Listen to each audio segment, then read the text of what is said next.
ang pinakamatandang sabaw at pinaka-original na batchoy ng mga Ilonggo. The father of all batchoy dito sa La Paz Public Market. At ito naman ang pinakamalaking inasal dito sa Iloilo. Isang buong inasal na malaki, Tatak Ilonggo. Ngayong araw ay lilipad tayo papuntang Iloilo, ang tinaguriang City of Love at ang kauna-unahang lungsod sa bansa na kinilala ng UNESCO bilang Creative City of Gastronomy dahil na rin sa lalim ng kanilang kultura at kulinarya, pati na rin sa tradisyon, kwento at mga original na lutong pinamana. Una sa ating listahan ang nagpasikat sa palengke ng La Paz. Dito sa Iloilo, ang batchoy, isa ng historic na pagkain. Isa sa nagpasikat ng distrito ng La Paz. Itikim din tayo ng Ilonggo version ng chicken inasal. Dito talaga ang original. Dito galing ang masarap na inasal. Pero nakilala na sa Bacolod, Tatak Ilonggo talaga yung timpla. Yan at marami pang lutong Ilonggo. Ito ang pinaka-original at matandang batchoy dito sa Iloilo. Ganito pala kalaking tanglad yung nilagay. Native po ang ginamit dito. Hindi ito yung pangkaraniwang manok na alam natin at alam natin yung lasa. Kaya tara't pagsaluhan natin to.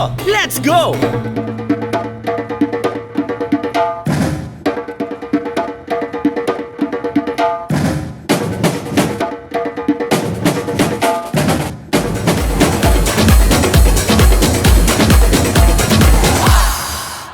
Dito sa Iloilo, maraming nagkiklaim na kung sino ang nauuna na La Paz batchoy. Pero yung great-grandfather ko, since 1938, siya yung tinaguriang nag-invento na batchoy. Welcome dito sa La Paz Public Market, kung saan matatagpuan ang Decos La Paz Batchoy since 1938. Marami na rin ang nagsabing lokal na ito ang kinikilalang father of all batchoy, ang original at unang nagpatikim ng batchoy dito sa palengke ng La Paz. Isa tong comfort food na unang sinimula ni Federico Guillargan Sr. o mas kilala sa alias na Deco. At ngayon ipinagpapatuloy na ng kanyang mga apo sa tuhod at isa na nga rito si Kuya Jan. Ako po si John Andrew Guillargan, ka-third generation na nagmamanage dito sa Decos Original La Paz Batchoy. Ako po ang great-grandson ni Federico Guillargan, yung nag-invent ng tinatawag na batchoy. Siya rin ang kinikilalang the father of all batchoy. Ang isang batchoy, doon mo makikita yung malinis na sabaw, saka yung mix na mga ingredients, gaya ng pork, meat, ang pork liver, pork intestine, ang chicharon, fried garlic, saka yung onion rings. Dito sa Iloilo, ang batchoy ay isa ng historic na pagkain. Isa sa nagpasikat ng distrito ng La Paz. Yung batchoy, Tatak Ilonggo na talaga yan, ang hindi na maalis dito sa Iloilo. Kasi pinupuntahan kahit taga ibang lugar, kumakain talaga dito na para lang matikman itong La Paz batchoy. Mahigit isang siglo na rin ang lumipas, kaya naman ang kanyang mga apo na sa tuhod ang nagpapatuloy nito. Sa kasalukuyan, ayon sa paglilinaw ng kanyang mga apo, ay meron lamang silang 2 pwesto. At isa na nga rito ay itong original kung saan nagsimula sa may palengke. Ito lang talaga yung natira at saka yung sa Barotac Viejo. Ito yung binili ni Federico Guillargan sa amin, pero yung mga ibang decos na nasa mall or ano, hindi na kami connected dyan. Salamat sa mga tumatangkilik. Matikman itong aming La Paz batchoy dito sa Decos. Pwede rin kayong kumain dito para matikman nyo yung history rin ng Iloilo at matikman nyo yung recipe na lolo ko since 1938. Manganta na mga kap! Kaunta mga kap! At welcome dito sa tinaguriang Heart of the Philippines, City of Love. Nandito tayo ngayon sa Iloilo, particular sa Decos La Paz Public Market, kasama si Camera Woman. Hi Caps Nation! Welcome sa Iloilo. Lagi ko tong nilook forward. Nasa City of Love tayo. Ayan, at saka ito, ang unang stop natin. Sabi nga nila, kung gusto mo makatikim ng authentic La Paz batchoy, syempre kailangan sa mismong La Paz mo siya kakainin. Tama! At very excited na ako. Umorder tayo ng La Paz batchoy na gawa sa Mickey dahil ito talaga ang original na La Paz batchoy. Yung egg noodles ang gamit. Meron niyang mga atay, karne, chicharon bits, at kung ano-ano pa, napaka-loaded. At maidagdag ko lang bago kami sumubo, ito ang pinaka-original at matandang batchoy dito sa Iloilo. Nandito tayo ngayon sa Decos, the original La Paz batchoy dito sa La Paz Market. Tikman na natin ang kanilang sabaw. Ang lasang ito ay naimbento noong 1930s pa. Let's go. Ito talaga yun eh. Na-miss ko to. 3 years ago, natigman ko to. At hindi ako makaget over. Nakada pupunta kami ng Iloilo. Hinahanap-hanap ko tong La Paz batchoy. Dahil lang nakakain lang namin batchoy na alam namin ganitong Batchoy ka lasa. angat. Tsaka yung cup noodles. Oo nga. Actually, yung sabaw niya, sobrang malinamnam siya. Maumami siya na pork soup talaga yung nalalasahan mo. Actually, ang nagdadala talaga dito, yung broth ng pork at saka yung chicharon bits. Kasi iba yung combination kapag may crispy bits ng chicharon sa sabaw ng pork. Pag naihalo nyo yun, maiintindihan nyo Naku, kung ano talaga yung napakamalasa lasa. talaga. Parang ang dami niyang powder na pampalasa at saka soup stock talaga. Tapos yung chicha bits pa. May mga crunchy na lasa ng bawang din. Ito kasing Decos, nabuo to noong 1938 ni Federico Giliergas. Ngayon, si Federico kasi, mas kilala sa Deco, isa kasi siyang butcher. Nagkakatay siya dito sa palengke. So, bilang butcher siya, nakaisip siya ngayon ng isang dish na pagsama-samahin yung laman ng pork, laman loob ng pork, mga atay. Tapos, gumawa ng isang malinamnam na sabaw na gawa sa pork tsaka shrimp broth at nilagyan ng noodles. Kaya na-invento ang lapas batchoy kasi dito siya sa Lapas Market na buo. Tama ba? Pagaling po, nakulong lang ng konti. May rehas eh. Wag ka uwi! So, wala uwi! At yan po, nalaman natin. At narinig ko, may sinabi kang shrimp broth. Shrimp broth. Hindi ako sigurado, Ano ito? pero yun talaga yung lasa ng authentic. Oo nga, no? Oo. Meron siyang pinaghalo na pork. Ang sarap kasi ng combination Akala ng ko pork pork lang and yun. shrimp eh. Kung iisipin mong mabuti habang nilalasa mo siya, Ay. aftertaste. Oo, maidagdag ko lang. 'Di ba ang authentic talaga na lapas batchoy is ang gamit is egg noodles, which is yung Mickey. Pero ngayon, dahil syempre, as time goes by, nag-evolve ang dish, nagkaroon sila ng mga sotanghon, iba-ibang noodle. Eto, pakita natin kasi puro tayo sabaw, no? Mm. Ano to? Parang utak yata. Tapos ito, kuha tayo. Ito yung noodles na. Oo, Ang ganda ng ano, oh. noodles. Ganda ng pagkakagawa. Subo natin to. Pagkain mo ng lapas batchoy, to do it the local way, kailangan mong magkaroon ng puto. Ito yung tinatawag nilang kulay puti na puto or puto bigas. Puting-puti. So, kuha tayo dyan. Tapos, Okay. lagyan natin ng noodles at mga kung ano-anong chicha bits sa ibabaw. Medyo messy lang, pero try natin. Bigas talaga siya yun. Tapos ang kanin. Ayan, oh. Ay, nilagyan ng noodles. Dapat dyan, hiwain mo sa gitna. Ay, ang ganda, oh. Tapos i-dunk mo na lang.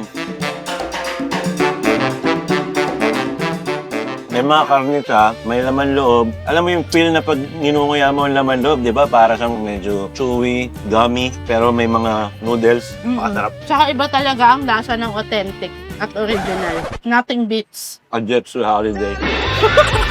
Hindi mo ito matitikman sa Luzon. Kasi naghanap na ako nito eh. Kung meron man, hindi ko lang alam. Lapas is lapas. Iloilo to eh. Kapag pupunta tayo sa Iloilo, ito talaga yung nilook forward ko. Kahapon di ako masyadong kumain kasi pinaghahandaan ko to. Pangit man pakinggan. Iba yung sensation, iba yung pleasure na binibigay nitong sabaw ng Lapas Batchoy dito sa Lapas Mart.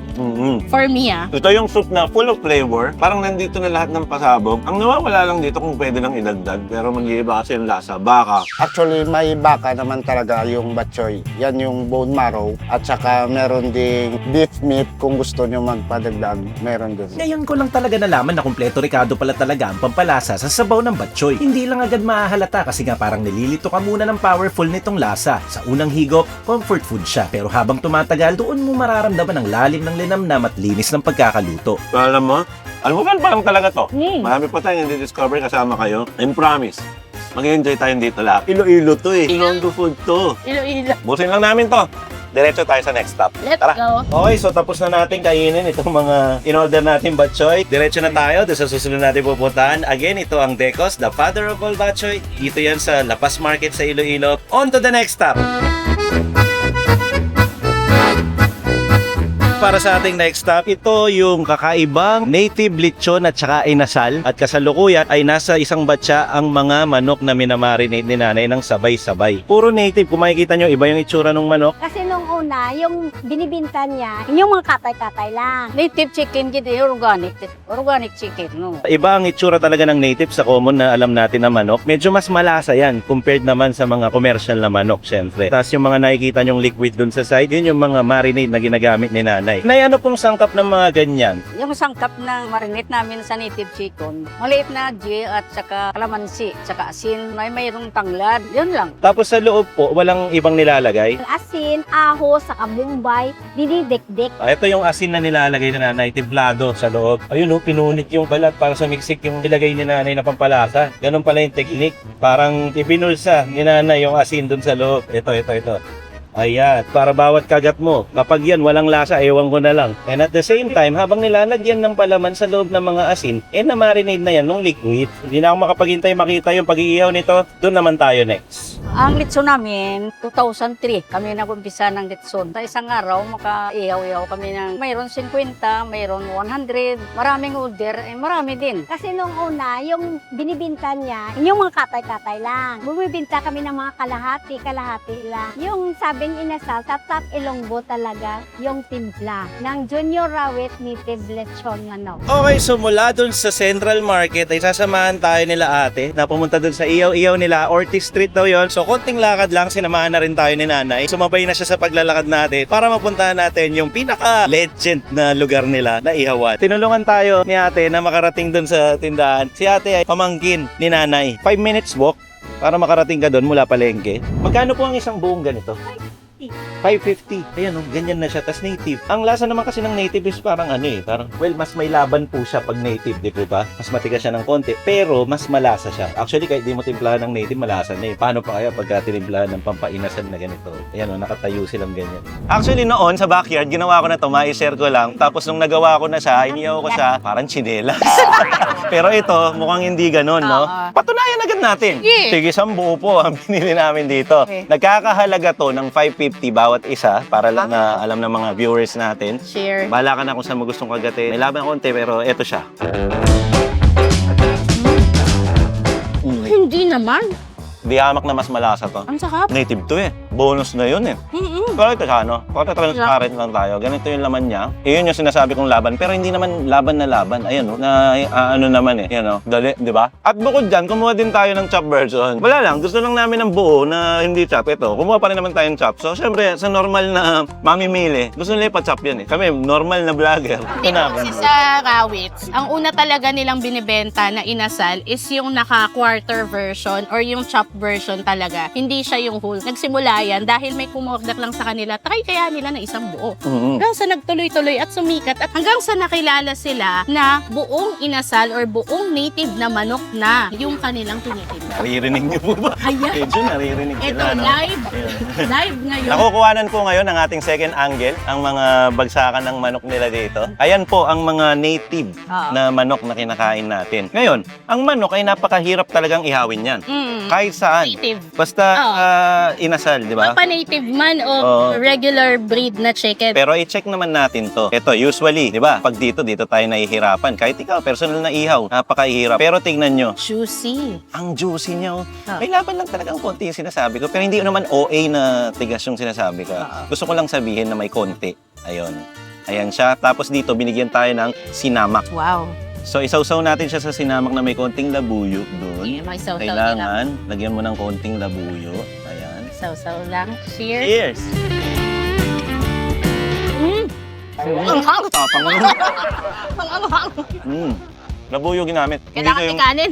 Dito yung siling Taiwan. Tapos dito daw, tinanong ko kasi di ba, kayo, nanonood pag nag-inasal, may chicken oil. Hindi siya uso dito. At saka hindi rin uso yung toyo mansi sile. Dito talaga, sinamak ang ginagamit. You will eat it the local way. Eat like kalokan. Ganun ginagawa natin. Sarap ng suka na lagyan ka ng labuyo na ganyan.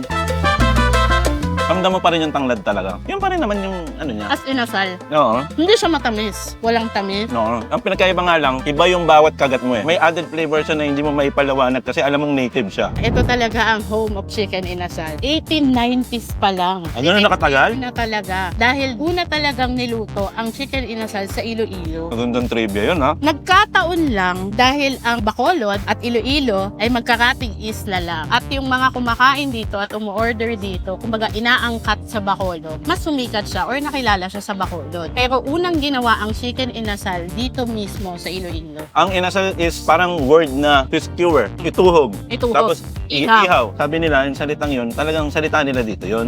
Nakakatuwa mag-travel for food no mga kaps. Ang dami mong matututunan. Alam mo ba, isang natuklasan ko na ang Iloilo City ay ang first and only city na kinilala ng UNESCO at Oh. Gastronomy City. Ang kauna-unahang city dito dahil sa sarap ng pagkain, iba-iba sa lahat ng mga history na pinanggalingan or pinagmulan ng mga pagkain na pinipresent dito sa Iloilo. Dami kong natututunan. Nabubusog ka na. Nabubusog pa yung utak mo. Ang galing ng mga assignment nito, no? Ang lupit niya, no? Busy ako. Katulad ng sinabi ko sa Tanawan, kung gusto mong makilala at malaman ang istorya ng bawat pagkain ng isang lokal na pagkain sa probinsya, puntahan mo doon sa palengke. Katulad dito. Sa Central Market to. Mga kaps, marami kaming gustong tikman. Actually, naghahanap din kami ng KBL. Mga kaps, share ko na sa inyo. Off-cam kasi nangyari. Palaging ubos. Ganun na ba talaga ka-hit ang KBL sa Iloilo, no? Sabi nung nakausap natin kanina sa tourism, na ang KBL talaga, normally dito sa Iloilo sa ngayon, mga restaurant na lang ang nagsuserve. Magkakit ka, balik ako dito. Kung karne niya sa pizzo, gusto ko to eh. Kasi bagong buhay na ako eh. Gusto ko na yung mga pizzo eh. Tapos ayan yung tanglad niya oh. Yan. Kaya lasang-lasa mo rin pala talaga siya eh. Yung tanglad to. Ay, ganito pala kalaking tanglad yung nilagay oh. Kaya pala, kanya, no? Bango. Kaya kahit pizzo. Kasi normally talaga, ang mga native, meron siyang slight na lansa kapag kinakatay siya. Kaya siguro sobrang daming tanglad nung nilalagay para mamatay yung lansa, maging normal na manok yung lasa niya. Pero kasi ang mga native, may distinct talaga silang lasa na hindi mo maipaliwanag na kapag niluto siya, nag-iiba yung lasa ng manok. Meron din silang ano dito. Ay, may ganyan pala? Yeah, may barbecue sila. Kaya nakakain ng manok. Tikman din natin. Ito ba baboy ito? Matamis to. Baboy.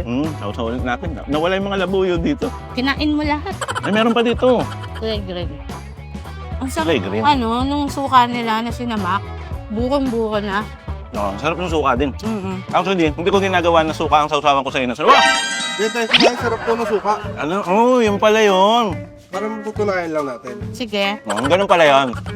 Dapat papatunayan, oh.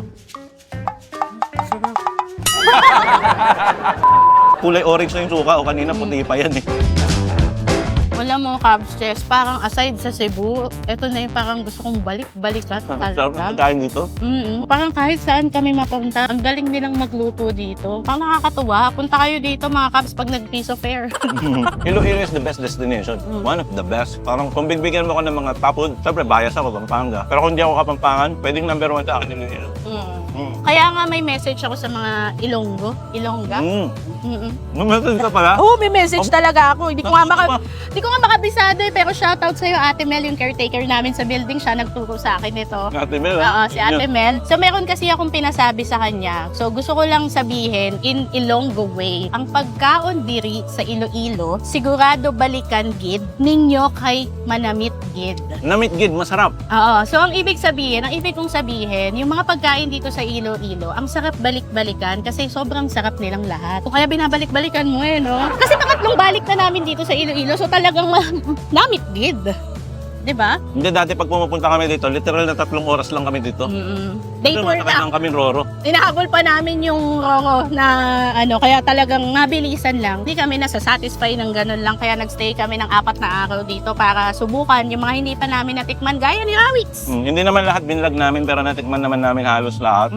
Yun, hindi ko lang ma-total na sabihin kung gaano kasaya yung experience namin dito sa Iloilo. Hindi ko ma-put into one sentence. Basta yun lang yun. Parang sabi ko nga isa ang Cebu sa favorite ko, isa na rin ang Iloilo sa favorite kong balikan. Babalik ulit kami dito, promise. Paborito namin yung Cebu. Di ba, Idol? Ha? Paborito namin yung Cebu. Dapat sabihin yun, hindi.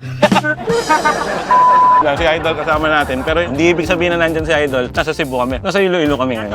Dito pa rin kami. Thank you, Cubs Nation. Thank you sa mga Ilongga na mga nag-welcome sa amin dito, sa lahat. Kay Nanay din at kay Tatay dito sa Rawitz. Sa lahat ng mga nakasama namin mula sa Decos at sa mga iba pa naming na-vlog. Si Tatay, siya talaga yung Rawitz. Parang nickname niya yun, or palayaw, parang gano'n. At syempre, hindi lang sa mga nandito sa Iloilo, at sa buong Pilipinas at buong mundo, Cubs Nation na nanonood lagi sa amin at patuloy na sumusubaybay sa Team Canlas TV at busy siya. Salamat po. Hindi, binalato ko talaga sa kanya nga pag-host ngayong araw. Ako napapansin nyo, no? Kasi, alam mo, overload na yung utak ko. Sa dami na iniisip ko, magta-translate ka pa, nag-research ka pa. gusto ko kasi, masanay na siya. Kasi, parang gumagaling na eh. Vlog takeover ba to? Anong masasabi niya sa performance ni Camera Woman ngayon? Kung umabot kayo dito, paki-comment nyo dun sa baba. I-rate nyo naman, 1 to 10. Tanungin natin yung mga kasama natin bago tayo magpaalam, no? From 1 to 10, ang skill niya sa hosting, ano? Ay, 10, oy. 10! 10. Oh, Idol Food Trip. Yan, Chow Food Crawl. 10. Eto, mahirap i-convince to. Yan, Billy Jumbo yan eh. 12. Ay, wow! Sumobra pa. Salamat. Ngayon, alamin naman natin ang feedback ng mga netizens natin, Cubs Nation. Andiyan sa mga, kita tayo sa comment. So, magre-reply dyan. Thank you. Re-replyan ko kayo isa-isa. Pag neto na-upload, tapos di kayo nag-rate, Bahala kayo. Joke Namit lang. po ang experience namin dito sa... Namit Bukod sa namit ang expectation namin Oo nga. dito sa Ilang Iloilo. namit na exceed ang expectation Oo, namin. tama. Sobrang Napakaganda. sarap. Hindi lang maganda, napakasarap na mga pagkain. Hindi ako mahihiyang sabihin yun ng paulit-ulit kasi alam ko hindi ako mapapayat. Maraming mag-a-agree sa akin. Mm-mm. Napakasarap talaga dito. Mm. At kaya, i-outro mo na. Ay, outro ko na pala. Akala ko ikaw pa rin. Ikaw na. Kaya maraming salamat ulit, no? Medyo marami akong pasalamat sa inyo. Marami rin akong sana. Sana lagi kayong safe. Sana lagi kayong umaabot dito sa dulo. Sana hindi kayo magsawa sa amin sa kung ano man ang mga video na pinapalabas namin. Sana, malayo tayong lahat sa sakit. Kita-kits tayo sa susunod na video. Hindi ko alam kung nandito pa rin kami o sa ibang lugar naman. Oo. Basta surprise ito. Surprise. Kaya hanggang dito na lang. Ako po, si Cabstes. At ako naman, si Camera Woman na sarap dito sa Rawit, sa Iloilo. At kami po, ang Team Kalas TV na laging magsasabi at magpapaalala sa inyong lahat Na wag yung kakalimutan at lagi niyong tatandaan. na mag-cheers tayo ng ating Cheers! regular. Ito, baka naman. Oo. Sige naman, oh. Alam mo, soft drinks talaga, ang lakas makabusog. Oo naman. At saka perfect siya sa masarap na manok. Oo. Dito sa Iloilo talaga, namit lahat eh. At talaga naman, manyaman. Kenny, namit gid. And bye, peace out sa inyo. Bye-bye. Thank you, Cabs Nation. Thank you. Thank you, Cabs Tess. Thank you, camera woman, sa iyong wonderful performance dito sa Iloilo. Tinry kong medyo light yung energy, medyo malambing ng konti, hindi talaga kaya. Wait. That's not me. Kanina pa natin pinag-uusapan ng Iloilo. Dapat ang ender nito may pagka-Cebu pa rin. Kaya takpan mo na yun, idol. Cebuano, represent. Namit yun, how? Time check mga Cubs, 3:28 PM kinabukasan. Balik tayo dito sa kung saan kami naka-stay dito sa Iloilo. Ang lugar yata na to ay Pavia. So, ang lugar na nakuha namin ay meron siyang pool. So, private staycation. Ang ganda ng view ng mga Cubs. Ayan. Hindi ko rin alam kung anong tawag nila dito para ma-search nyo. Pero para makatulong na rin ako, ilalagay ko yung picture ng Airbnb nila para alam nyo kung paano siya hanapin. So, ayan siya. Meron siyang 5 feet na pool dito. Medyo malalim pero kayang-kaya nyo naman yan. Tapos may kwarto doon, garahe doon. Ito yung sala natin.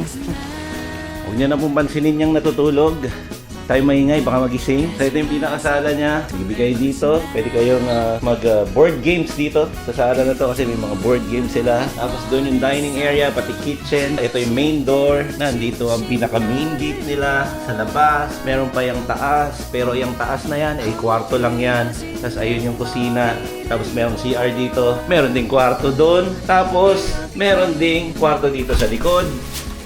And dirty kitchen dun sa side. Ilalagay ko ulit yung picture or screenshot kung paano namin ito nabook sa Airbnb para makatulong na rin sa owner. Thank you na umabot kayo dito. Di ko alam kung sa Cubs Chess o sa Team Canlas Lumitaw itong bonus clip na to. Pero salamat Cubs Nation. Let's go. Bonus clips mga Cabs. Nagtatanong si Chess kanina kung ano pa daw yung gusto idagdag dun sa interview kasi nag-i-interview sila dyan. Ano pa daw kulang? Ano pa dadagdag? Isa bang order? Isa pang order. Ubus agad eh. Pag di pa ako nakasimula, ikaw, ubus na. Ayaw mo na ba? Tulungan na kita. Take over.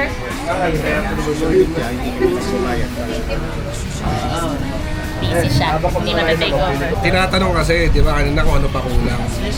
Nasalita naman ako, isa pang order eh. Wala pa rin hanggang ngayon eh. Tapos na sila oh.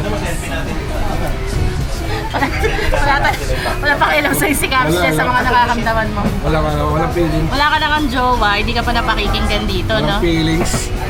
Trabaho ka daw dyan. Parang ako lang nagtatrabaho dito. Ikaw yung main eh. Thank you sa Decos. Salamat po. Sobrang sarap. Salamat sa kwento. Thank you, sir. Sa oras. Thank you. Nagkape muna kami dahil nagaya ito si Jumbo na tikman daw yung kape ng Madge Cafe. Ito yung 85 years old na po na cafe dito sa La Paz Market. Ito po ay paglabas mo lang dun sa unang stop namin kanina, yung Decos. Paglabas, makikita mo to. Ayan, pwede kang order ng cold, pwede kang order ng hot. Ang tawag dito, native coffee. Oh, model ka po, model. Kasing hot ko. Wow! Ganito ka, cold ka. Wala kang jowa. Nabitin sa batchoy. Nasa ka na ba? Tagal na kitang hinihintay ah. Wow, sinong kinakausap mo? May imaginary na naman siyang girlfriend. Shhh! Nandito tayo sa Bitoy's Nilagaan Eatery. Maraming nagko-comment sa amin kapag nasa Iloilo kami. Natikman namin ang KBL at never pa namin to natikman. Mukhang ngayon pa lang dahil sabi nila, meron dito, subukan natin ngayon din. Tara! Bonus clips lang mga kaus. Baka kasi may maghanap sa inyo bakit hindi kami sumubok nung sikat na siopaw dito sa Iloilo.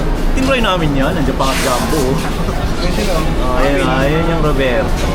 Gaba pila, di ba? Oh. Ayan. Tinikman naman natin to 3 years tsaka 2 years ago. Dalawang times. And masarap siya. Yun lang masabi ko. Uy, wow, take out. Okay, ito na. Thank you.